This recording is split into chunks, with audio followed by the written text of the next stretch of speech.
Social ইসলামী ব্যাংকে 5টি নতুন এজেন্ট ব্যাংকিং আউটলেট উদ্বোধন করা হয়েছে। রাজধানী প্রধান কার্যালয়ে আয়োজিত অনুষ্ঠানে প্রধান অতিথি হিসেবে ব্যাংকের ব্যবস্থাপনা পরিচালক ও প্রধান নির্বাহী জাফর আলম এজেন্ট ব্যাংকিং আউটলেটগুলো উদ্বোধন করেন। ব্যাংকের উপব্যবস্থাপনা পরিচালক মোহাম্মদ ফোরকানুল্লাহ এর সভাপতিত্বে অনুষ্ঠানে উপস্থিত ছিলেন উপব্যবস্থাপনা পরিচালক আব্দুল হান্নান খান ও মোহাম্মদ হাবিবুর রহমান। স্বাগত বক্তব্য রাখেন এজেন্ট ব্যাংকিং ডিভিশনের প্রধান মোহাম্মদ মশিউর রহমান।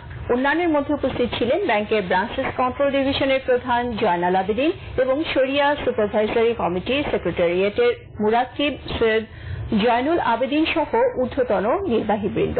নতুন এজেন্ট ব্যাংকিং আউটলেটগুলো হচ্ছে ব্রাহ্মণবাড়িয়ার নাসিরনগরের ধর্মন্দল সড়ক বাজার, কুমিল্লার বুড়িচংয়ে পূর্ণমতি বাজার, জামালপুরের মেলান্দাহে ঝাউগড়া বাজার, কিশোরগঞ্জের কুলিয়ারচরের রামদিতে আগরপুর বাসস্ট্যান্ড এবং ভোলার চরফ্যাশনে আঞ্চুরহাট বাজার। অনুষ্ঠানে ব্যাংকের সংশ্লিষ্ট আঞ্চলিক প্রধান, শাখা ব্যবস্থাপক, আউটলেটগুলোর এজেন্ট সহ স্থানীয় গণ্যমান্য ব্যক্তিবর্গ ভার্চুয়ালি যুক্ত ছিলেন। উদ্বোধন হল